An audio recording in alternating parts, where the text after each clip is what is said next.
purge that we've seen at PetroChina, could this be viewed as a second cultural revolution, but this time for corporations in China?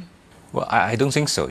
I think there are two separate things. One is the corruption, and what the Chinese government is trying to do is actually trying to set some example. What kind of things people can do, what kind of things cannot do, and once you do it, what will happen. And there's another thing is the SOE, which always being a problem, because they privatized most of the loss makings, but all the left ones are very profitable in the monopoly sector, and that affects the structure of the economy, the innovation, and also the global image.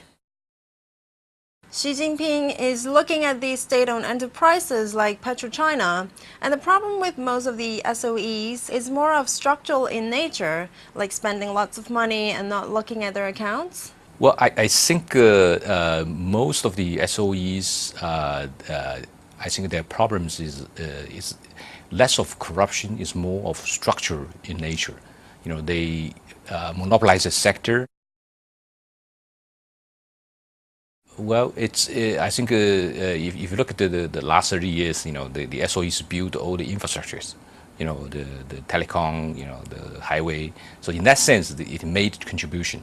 But the trouble is that going forward, what about innovation?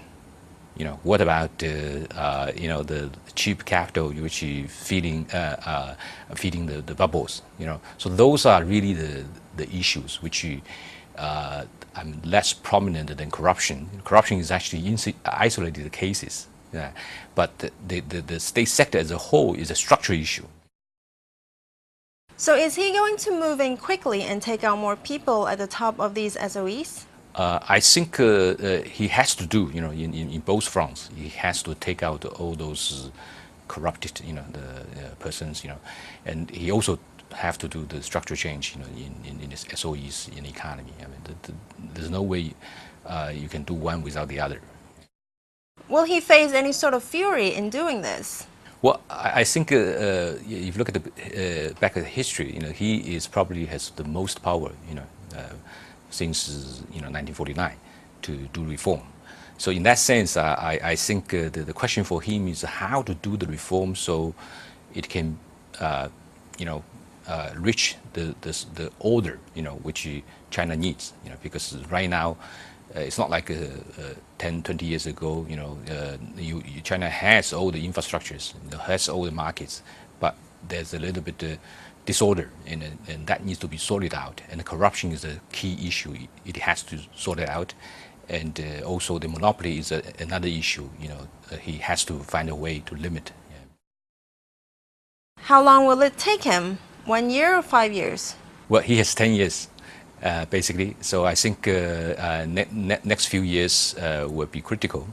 But this is a long journey. If you're looking back 30 years, China has changed so much. So I'm always optimistic, because what I have seen in the past is that what China achieved is more than what I always expected. It's an amazing country.